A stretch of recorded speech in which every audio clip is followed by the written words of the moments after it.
Peggy 16.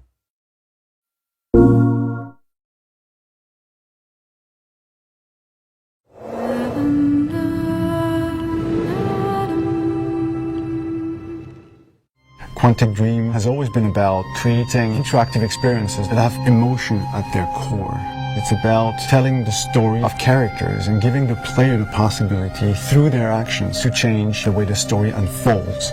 When I write my script, I have an idea of how I want the story to be played. So we try to render David's idea into a game and see with him if it matches what he had in mind. In case it doesn't, we go back to the writing stage and keep working until the result perfectly matches David's vision. What we try to do in Beyond is really an intuitive and immersive experience.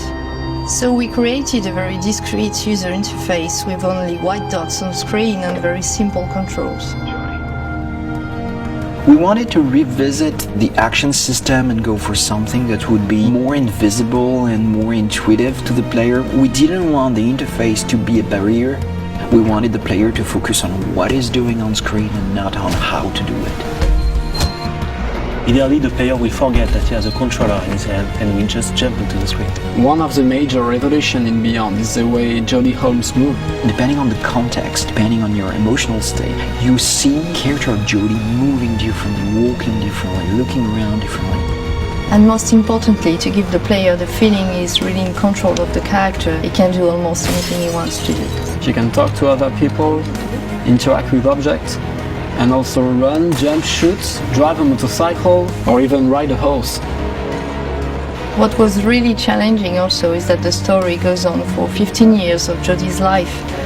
When Jodie's a kid, for instance, you can do different things than when she's a teenager or an adult.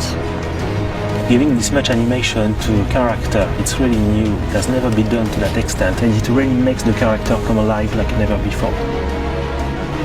We wanted to have these new mechanics with Aiden. I wanted to give this feeling of flying around and going through matter and through walls. So we started making some research on how ghosts would move or even a fish would swim underwater. We thought that using orbs is an interesting approach. It would give us this physicality that we need to interact with matter. It became really something natural to assign them to the two analog sticks and have to play with them, to focus them, or on the opposite, to split them apart. During the process of this production, we made what we call user tests. You just watch people playing and you see where they succeed, where they fail. If a player don't get it right, it's only our fault. So we work very hard to be able to correct it and give the best experience possible.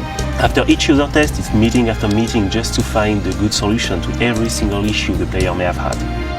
I guess what we're looking for with the gameplay is really to find an interface that will allow you to play life.